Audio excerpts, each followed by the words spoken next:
Hello everyone, and welcome to episode 37 of Comic Book Cove. I'm Tom Morris. And I'm Josh Holderbaum. This episode of Comic Book Cove, we titled it Kilowog, Osito, and Thomas Wayne. And the reason for that is we're going to talk about a few characters that, even though they're not the primary characters of their books, they still bring story elements to the characters. Yeah, they're really major characters. I mean, in a couple cases, Osito's a teddy bear. Yes. That's a major character in Bane's history. Yes. And Thomas Wayne's technically been dead for almost his entire comic book existence. Exactly, But, yes. He still exists in alternate universes, and he still has a pretty profound effect on Batman's life. Exactly.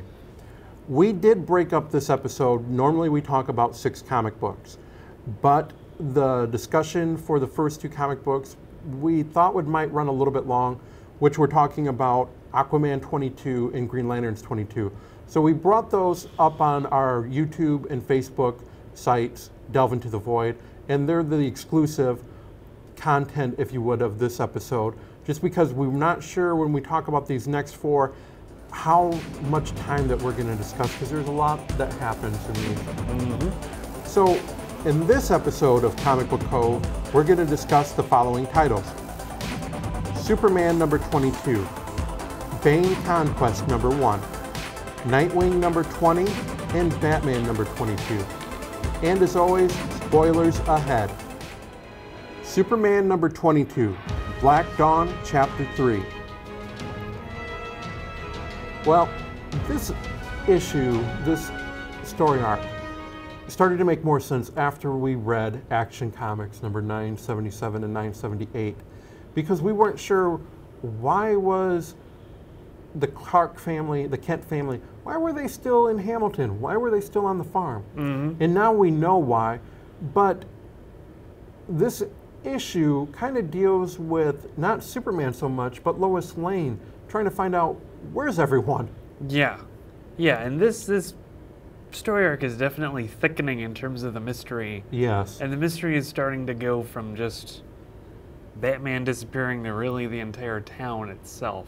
Yeah. It's really starting to get pretty weird. But yeah, Lois is at home, and she sees that tree that is on fire. Yes. The one tree that's near their property. That's the same one last issue that John set on fire with his heat vision when their neighbor girl, Kathy, who we knew was creepy from the beginning, gotta say that again, when she had incapacitated he and Damien. Garth. Yeah, Garth.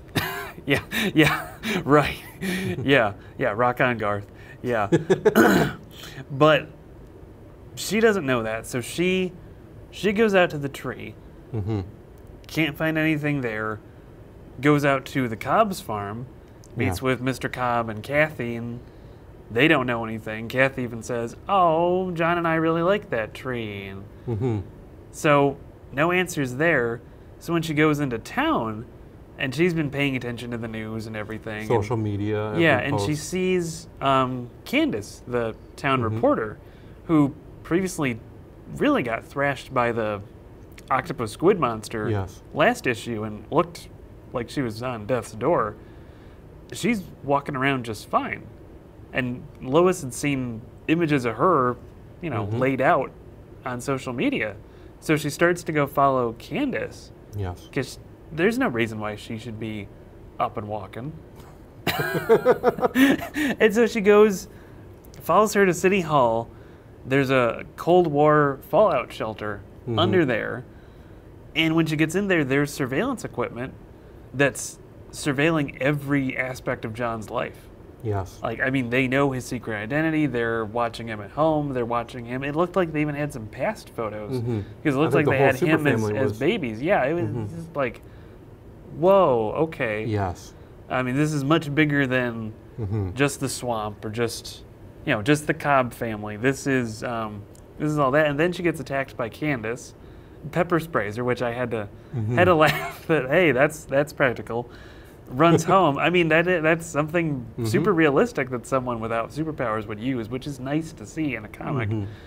Runs all the way home and finds the other townspeople, including Candace. the mayor and John's teacher and Candace, who shouldn't have been able to Right. outdrive her to her own house, especially when she got pepper sprayed in a Yeah, fallout shelter. She was going to get her Justice League, I guess, remote. Yeah, her the communicator or whatever. to Yeah. send a signal. Because without Superman, without Batman, who's she going to call? Yeah. And of course, they've already found the communicator. And so she goes and gets a Batman gauntlet. Yeah, they thought that And- she was going to get a gun to know a souvenir that she had in her lockbox, and that was cool. Yeah, and it's pretty evident too. These people are not normal humans. No. Because they're breaking through the floor, and because it's John's teacher who breaks through the floor and Yeah. follows her up there, and then they're taking all this beating from The gauntlet. the Batman gauntlet. Yeah. And then, of course, that summons the Batmobile, which Damian said a couple issues ago that he hacked into, and he could bring that to pick up, he and John, and that comes in, and of course, she can't drive it by herself, but she can drive it with the gauntlet. That activates the Right. the driving privileges. And Well, we should say that too, that she got the gauntlet. Where'd she get the gauntlet? She got it in the prior story arc when they were on Batman's moon base. Yep. From that Hellbat outfit. Yep. So that's kind of cool. Just another little continuity aspect of, hey, she had this, she's going to use it. Probably the one remaining part of the Hellbat. Right. And a part that Batman's not going to get back. Maybe that's why he came to Hamilton. Like, Sure wasn't hey, the milk. Yeah, like, hey, I was reassembling my Hellbat suit. Found one of the gloves was missing. Do you know anything about that? Yep. That's what I would do. But, I mean, gets into the Batmobile, uses the Batmobile to thrash all the other townspeople, and as she goes to drive off, the Batmobile gets just taken apart. Yep, telekinetically. Yeah, and looks like that's Mr. Cobb. Did you notice while you were reading this issue, at first when when Lois was talking to Mr. Cobb and Kathy, that they always leave on a panel of over the shoulder or a face shot of Mr. Cobb? It's creepy. It reminds me of watching The Twilight Zone or The Outer Limits, where they always leave you on an image of the people. Just that last shot. Weird. Yep. You know something's wrong. You know something's amiss, and they just want to linger on it. By the way, in case you didn't know, here's a panel of, yeah. Yeah. Yeah, it makes me think of like the Hitchhiker episode of The Twilight Zone, where you just see him lingering. Like after they drive past, he's still there, just watching. Yeah, it's that not quite normal. Yeah, could exactly. be normal in a real rural situation, but doesn't look normal. And so we also see that Superman's still exploring that mansion in the end of the Dead issue. Man's Swamp. Yeah. And he's his little inner dialogue, he says, this mansion goes on for miles and miles. I mean, this is a massive mansion, and there's nothing in here. All he hears is a hum. Yeah, and he finds basically a trap door that takes him down, or not a trap door, one of those pull-up cellar doors, goes downstairs and finds what's basically a very alien-looking laboratory. Yes. And Batman's in there, Damian's in there, Frankenstein's in there, which put a smile on my face because that happened a few issues ago and makes you wonder, okay, did he not make it out of Hamilton? And then it looked like they had his bride, I think, was in there too, along with some other people. And it's just like, whoa, what? But conspicuously absent that I notice is John. Right. There's no John in any of the stasis tube, whatever these things are. So I mean, this is one of those issues where you read it and my last words were, what's going on? Exactly. Like, what It is going on? definitely a sci-fi suspense aspect of, okay, it went from what's going on? Why are they still in Hamilton? Why does the mailbox say Mr. and Mrs. C. Kent? And why does everyone, why is everyone superpowered? Why is everyone weird? Why is Mr. Cobb weird? Why is the milk weird? Why is this weird? Why is Kathy weirder? Yeah, and to bring Batman and Damian into it. Yeah. Very odd. It's a good story. It's a good story, just something we don't expect Superman in, and maybe that's why we're all right, what's going on? Yeah, and it makes me wonder if this is what will get them out of Hamilton. Because it looks like the entire town, maybe the entire town, might be weirdos. Right. So like it was we'll made specifically to watch Jonathan. And they said that is, no matter where they go, something always seems to follow them. Well, it doesn't matter where they go. So now, who knows? But I definitely think we've seen the end of Hamilton. Yeah. Or close to the end of the Kents living in the farm proper. Yeah, and I can't say I'd blame them. That is really weird. And we still also don't know who's behind all this. Right. We'd speculated a little bit last episode, or episode before that, threw out some names out there, but Manchester Black. Yep. We maybe even the comedian. Who else did you think? Who else did I think? I don't remember who I thought. I don't remember. I think I suggested like weird alternate universe comedian because of the smoking, but you suggested Manchester Black, which I thought was pretty genius, but who knows? Who knows? But we're still along for the ride, and if anything else, we won't be drinking. We'll take a second look at the milk. Yeah. What a poor wholesome milk pie. Not for Batman, not for Superman, not for Damian, Garth. We'll see what happens. Yeah. I think this is wrapping up in the next couple issues. Yep. Cobb's Revenge. It's like, Oh. Ooh. Yeah. Oh. We'll see what happens in future episodes, Comic Book Cove, with the Superman titles. It's been fun, and it's been creepy. We'll see what wins out, good storytelling or creepy panels. Bane Conquest #1, The Sword Part 1. I believe Chuck Dixon is writing this miniseries. And he is one of the original creators of Bane. And he also is one of the main people that really brought Bane to relevance during that Night Quest, Night's End storyline. What's going on? Why are we talking about Bane? This was really surprising to see in the list of issues. I wasn't expecting Bane to have his own series, but in this, Tom and I were trying to discuss how this fits into the Batman story, because we just saw Bane during the I Am Bane story. We're thinking this is probably after that, but Bane is Bane and his men. Trog, Zombie, and Bird. I grew up in the 90s. Those are burned into my head. They raid a ship which is supposed to be carrying weapons to Peña Duro, which is Bane's city, so to speak. Bane thinks he owns everything, but that's kind of his city. So he kind of takes a vigilante approach to that, and they discover the weapons on there aren't actually headed to Peña Duro. They're headed to another neighboring city of Bosque Verde. And Bane kind of starts to think, okay, if they're heading there, they might still be looking to attack Peña Duro. I need to stomp this out before it gets any farther. That's my city. You don't mess with it. So we need to go figure out where that terrorist cell is, which was going to meet the boat at sea. And they discover that leads to where else? Gotham City. So Bane and his crew head to Gotham City. When you say stomp out, literally. Yeah, holy cow. We think Batman gets kind of harsh with some of the criminals, but he's not Bane. I'd be surprised if any of them were left alive after Bane. No, I think it was implied pretty much that he was. Yeah. And that's the difference. Bane will go to that extreme. Batman has a line in the sand that he doesn't cross.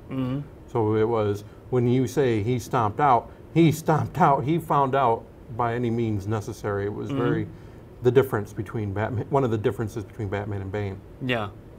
I mean, aside from this entire story is really him operating in a very Batman kind of fashion, where we're seeing him kind of, maybe not as a hero, but as an anti-hero at least, or, I mean, he's taking the vigilante role. At least, and it's very Batman-like.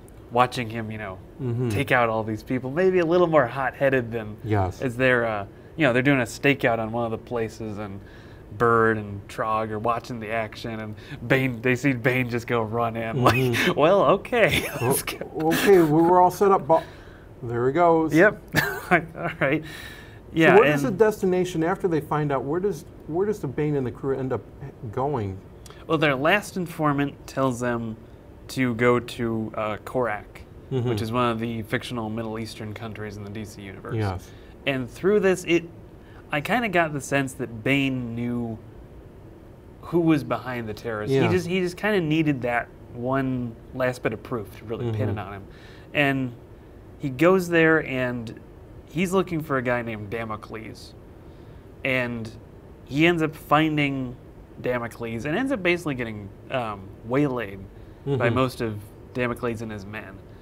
And this took a little bit of research for me because I read that and thought, okay, this has to be an established guy. Right, yeah. So the only one I could find was there was a guy named Damocles in the old Gen 13 comics, which was an old Wildstorm series.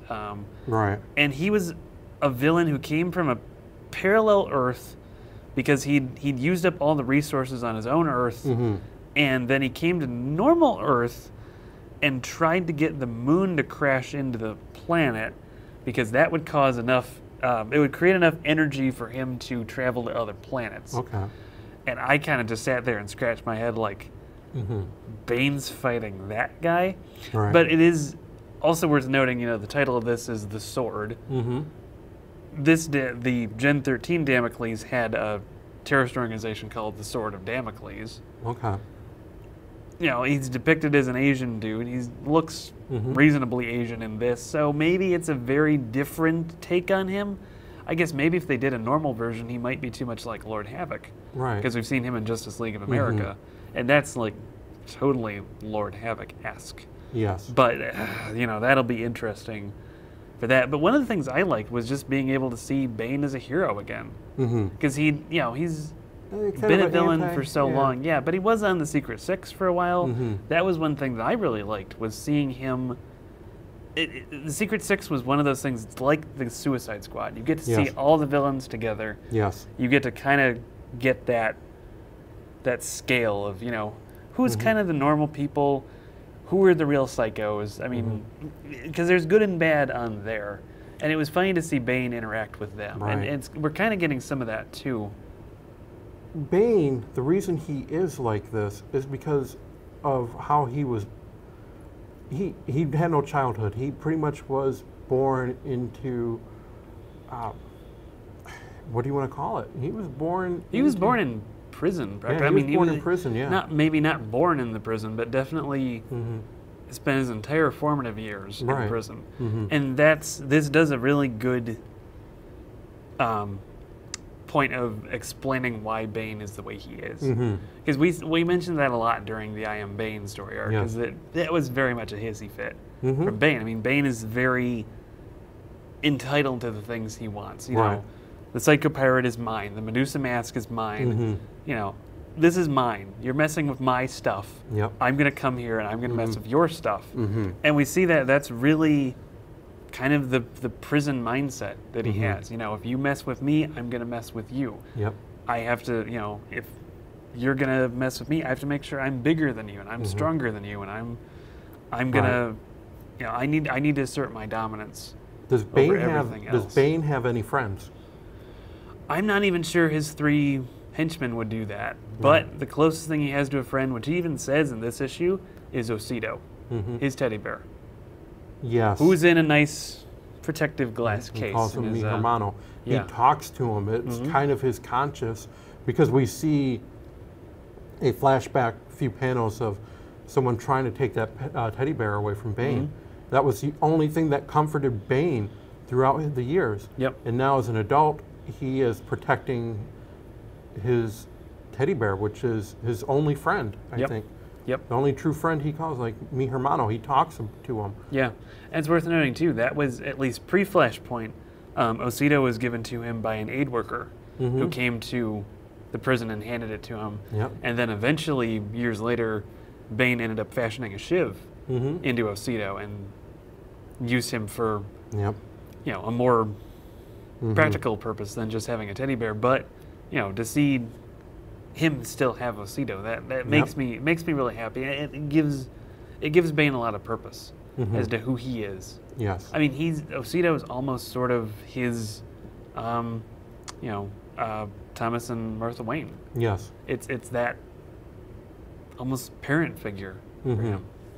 An inanimate object is really critical to the mythos of Bane.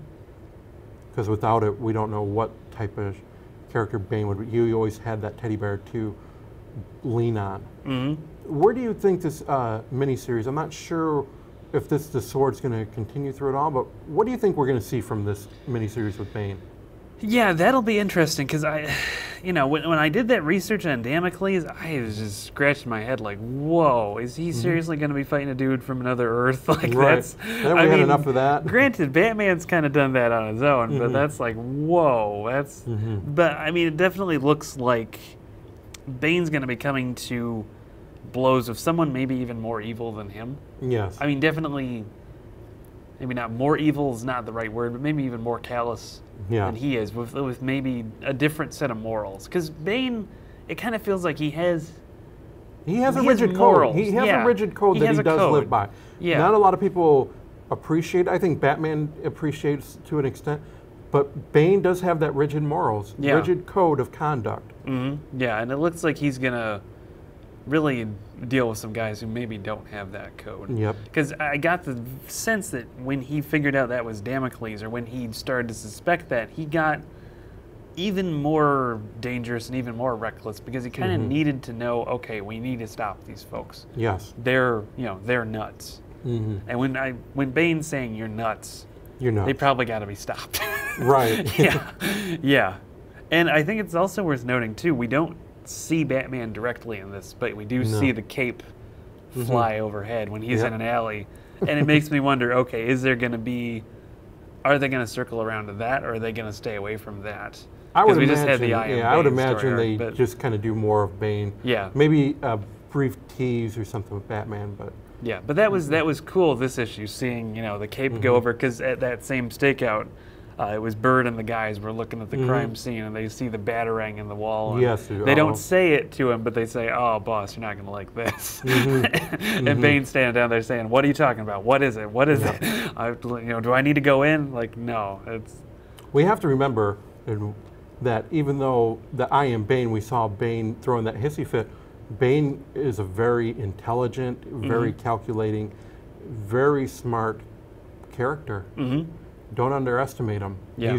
There's more to him than just brawn. Yep. I was almost happier seeing him in this than I was in the I Am Bane story arc. Yes. Because this is a much more practical Bane. This is more of the Bane that we're used to. Yeah. Not just the sort of Incredible Hulk, like, line up all the villains and boom, smash through them all. The one that orchestrated the Night's End. Yeah. We are going to take our first break. And when we come back, we will be discussing Nightwing number 20 and Batman number 22. We'll be back in just a moment.